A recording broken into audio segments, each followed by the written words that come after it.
Hi friends, ಕಾಡಿನಲ್ಲಿ ಅತ್ಯಂತ ಕ್ರೂರವಾಗಿ ಬೇಟೆಯಾಡುವ ಪ್ರಾಣಿಗಳಲ್ಲಿ ಒಂದು ಕಡೆ ಕಾಡಿನ ರಾಜ ಅಂತ ಕರೆಸಿಕೊಳ್ಳುವ ಸಿಂಹ ಇದೆ, ಇನ್ನೊಂದು ಕಡೆ ಹುಲಿ ಇದೆ. ಹುಲಿ ಮತ್ತು ಸಿಂಹಗಳ ಮುಂದೆ ಯಾವ ಪ್ರಾಣಿ ಬಂದರೂ ತಲೆ ತಗ್ಗಿಸಲೇಬೇಕು. ಒಂದು ಕಡೆ ಸಿಂಹ ಬೇರೆ ಪ್ರಾಣಿಗಳ ಹೃದಯದಲ್ಲಿ ಭಯ ಹುಚ್ಚಿದ್ರೆ, ಇನ್ನೊಂದು ಕಡೆ ಹುಲಿ ಉಳಿದ ಪ್ರಾಣಿಗಳನ್ನ ಒಂದು ಕೈ ನೋಡ್ಕೊಳ್ಳುತ್ತೆ. ಇದರ ಶಕ್ತಿ ಮುಂದೆ ಯಾವ ಪ್ರಾಣಿನೂ ಸರಿಸಾಟಿ ಇಲ್ಲ. ಫ್ರೆಂಡ್ಸ್, ನೀವು ಯಾವತ್ತಾರು ಆಲೋಚನೆ ಮಾಡಿದ್ದೀರಾ?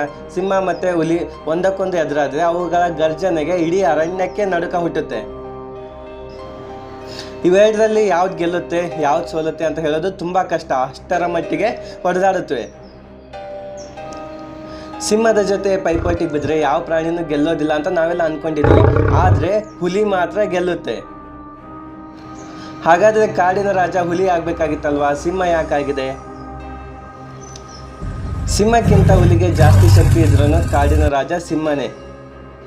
ಹುಲಿ ಏಕೆ ಕಾಡಿನ ರಾಜ ಆಗಲಿಲ್ಲ? ಹುಲಿಯಲ್ಲಿದ್ದ ಲೋಪಗಳೇನು? ಇವೆರಡರ ಮಧ್ಯೆ ಇರುವ ಹಲವಾರು ಇಂಟ್ರೆಸ್ಟಿಂಗ್ ಇನ್ಫಾರ್ಮೇಷನ್ನ ಈ ವಿಡಿಯೋದ ಮೂಲಕ ತಿಳ್ಕೊಳ್ಳೋಣ.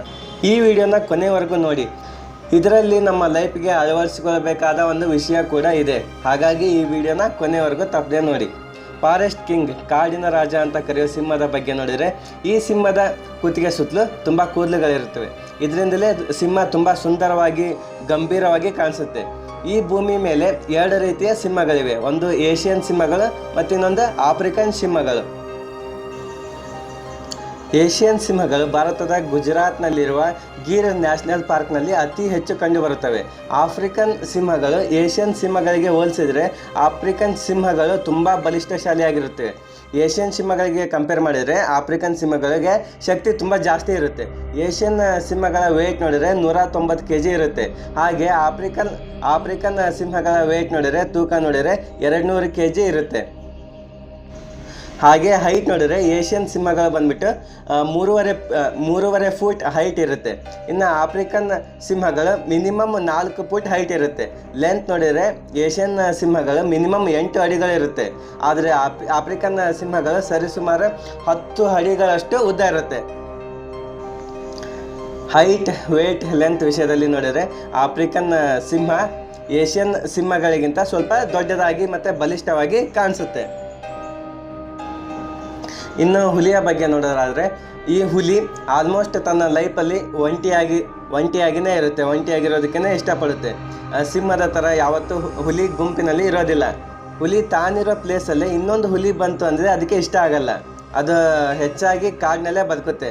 India, Indonesia, Thailand, Bangladesh, Russia, Malaysia, Bhutan, ನೇಪಾಳದಲ್ಲಿ ನಾವು ಹುಲಿಗಳನ್ನ ಜಾಸ್ತಿ ನೋಡ್ಬೋದು. ಇಡೀ ಪ್ರಪಂಚದಲ್ಲಿ ನೋಡಿದರೆ ಭಾರತದಲ್ಲಿ 80%ನಷ್ಟು ಹುಲಿಗಳಿದ್ದಾವೆ. ಈ ಟೈಗರ್ಸ್ ಜೂಗಳಲ್ಲಿ ಮಾತ್ರ ಜೊತೆಗೆ ಇರುತ್ತೆ.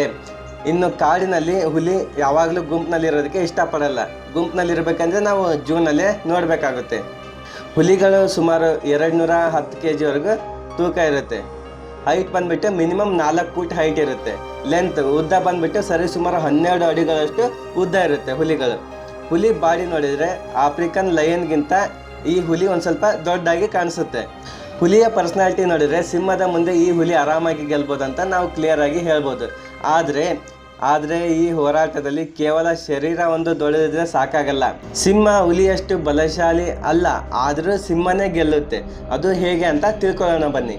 ಇವೆರಡು ಬೇಟೆಯಾಡೋ ಸಂದರ್ಭದಲ್ಲಿ ಒಂದ್ಸಲ ತನ್ನ ಪಂಜರದಿಂದ ಚರ್ಮವನ್ನು ಬಿಗಿಯಾಗಿ ಹಿಡ್ಕೊಳ್ತಂದರೆ ಬಿಡೋದೇ ಇಲ್ಲ. ಹಾಗೆ ಪ್ರಾಣಿಯ ಕುತ್ತಿಗೆಯನ್ನು ಹಿಡಿದ್ರೆ ಇನ್ನು ಏನೇ ಮಾಡಿದರೂ ಬಿಡೋದಿಲ್ಲ. ಲಯನ್ ಬೈಟ್ ಫೋರ್ಸ್ ಅಂದರೆ ಸಿಂಹದ ಹಿಡಿತದ ಶಕ್ತಿ ಮಿನಿಮಮ್ 650 PSI ಇರುತ್ತೆ. ಇನ್ನು ಹುಲಿಯ ಬೈಟ್ ಫೋರ್ಸ್, ಹುಲಿಯ ಹಿಡಿತದ ಶಕ್ತಿ ಮಿನಿಮಮ್ 1500 PSI ಇರುತ್ತೆ. ಇದರ ಆಧಾರವಾಗಿ ನೋಡಿದರೆ ಹುಲಿಗೆ ಸಿಂಹಕ್ಕಿಂತ 2 ಪಟ್ಟು ಹೆಚ್ಚು ಬೈಟ್ ಫೋರ್ಸ್ ಇರುತ್ತೆ.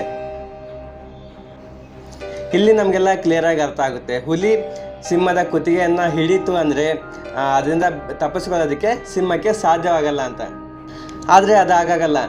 ಹುಲಿ ಸಿಂಹದ ಕುತ್ತಿಗೆಯನ್ನು ಹಿಡಿಬೇಕಂದ್ರೆ ಸಿಂಹದ ಸುತ್ತಲೂ ಇರೋ ಕೂದಲು ಅದಕ್ಕೆ ತುಂಬ ರಕ್ಷಣೆ ನೀಡುತ್ತೆ.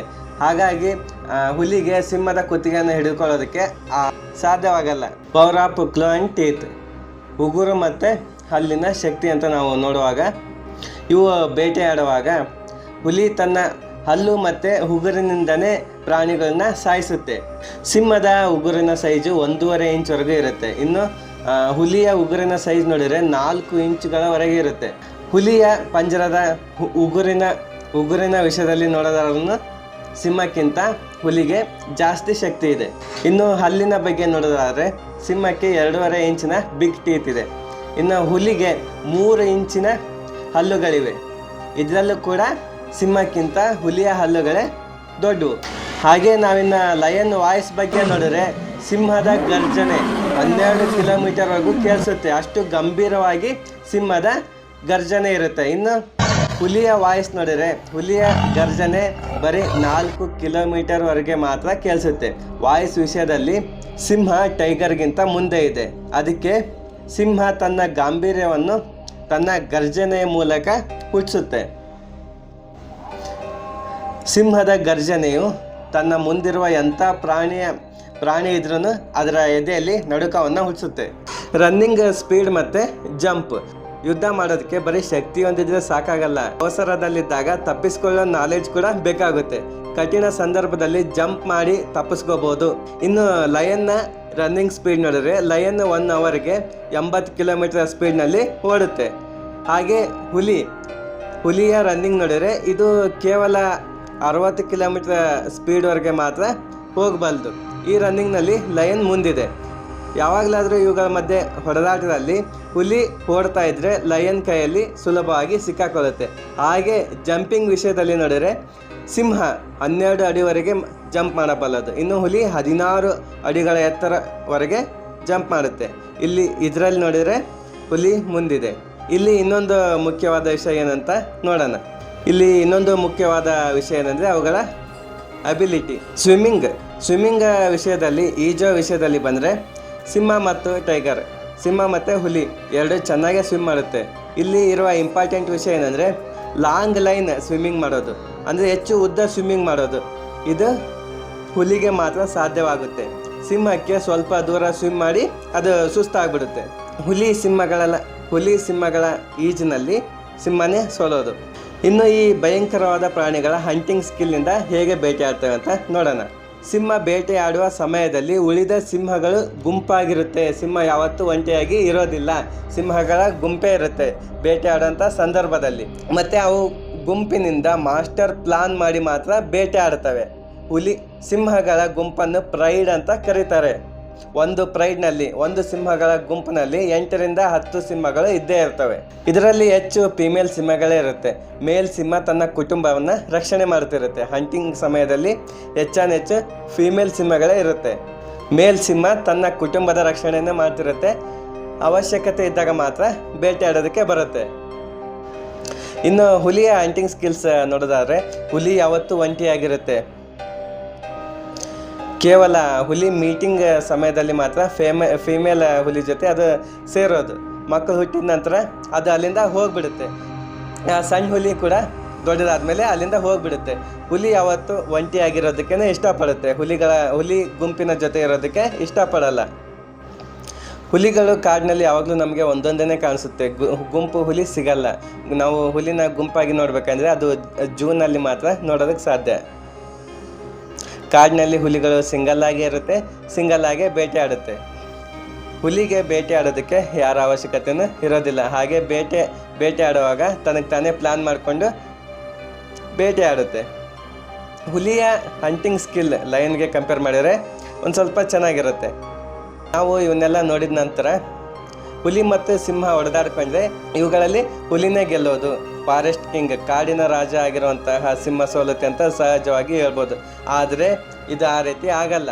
Height, length, bite force, swimming, jumping, hunting skill ಇವೆಲ್ಲದರಲ್ಲಿ ಹುಲಿ ಮುಂದೆ ಇದೆ. ಸಿಂಹ ಹಾಲು ಕುಡಿದ ಮರಿ ಥರ ಕಾಣಿಸುತ್ತೆ. ಆದರೆ ಇವೆರಡನ್ನು ಪೈಪೋಟಿಗೆ ಬಿಟ್ಟರೆ ಸಿಂಹನೇ ಗೆಲ್ಲೋದು. ಹೌದು, ಇದು ಮಾತ್ರ ನಿಜ. ಸಿಂಹಕ್ಕಿಂತ ಹುಲಿಗೆ ತುಂಬ ಜಾಸ್ತಿನೇ ಶಕ್ತಿ ಇದ್ದರೂ ಸಿಂಹದ ಮುಂದೆ ಹುಲಿ ಯಾಕೆ ಸಾಯುತ್ತೆ? ಯಾಕಂದರೆ ಬೇಟೆಯಾಡುವ ಟೈಮ್ನಲ್ಲಿ ಸಿಂಹ ಯಾವತ್ತು ಒಂದೇ ಸಿಂಗಲ್ ಆಗಿ ಹೋರಾಟ ಮಾಡೋದಿಲ್ಲ. ಸಿಂಗಲ್ ಆಗಿ ಬೇಟೆಗೆ ಸಿಂಹ ಬರೋದಿಲ್ಲ.